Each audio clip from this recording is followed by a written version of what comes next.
मित्रांनो, big boss Marathi 6च्या घरातील सदस्यांना बिग बॉस यांनी मोठी शिक्षा दिलेली आहे। नेमकं काय झालेलं आहे चला पाहूया। नमस्कार, एमटी मीडियामध्ये मी तुम्हा सर्वांचं पुन्हा एकदा स्वागत करते।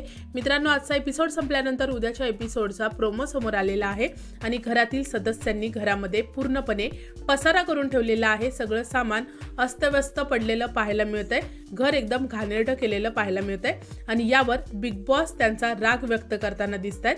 प्रोमोमध्ये पाहायला मिळतंय की बिग बॉस बोलत आहेत की हे आहे या सीझनच्या लाडक्या सदस्यांनी लाडक्या हातांनी सजवलेलं घर आणि बिग बॉस बोलत आहेत की अशा बेशिस्त वागण्यामुळे मी हा टास्क इथेच रद्द करत आहे। मित्रांनो, पुढे प्रोमोमध्ये या पसाऱ्यावरूनच घरात रेवा आणि राखी यांचं भांडण पाहायला मिळतंय। दोघींमध्ये जोरदार वाद होतोय। रेवा राखीला बोलते की तुझं सामान इथून उचल, नाहीतर ते मी तुझ्या बेडवर नेऊन ठेवेन।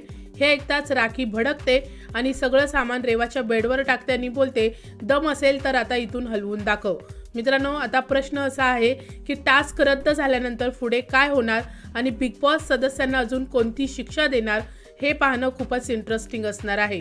मित्रांनो, तुमच्या मते राखी आणि रेवा या दोघींमध्ये कोणाची चूक आहे हे मला कमेंट सेक्शनमध्ये तुमचं मत नक्की सांगा। व्हिडिओला लाईक करा, शेअर करा आणि चॅनलला सबस्क्राईब करा। भेटूया परत अशाच एका नवीन अपडेटमध्ये। धन्यवाद।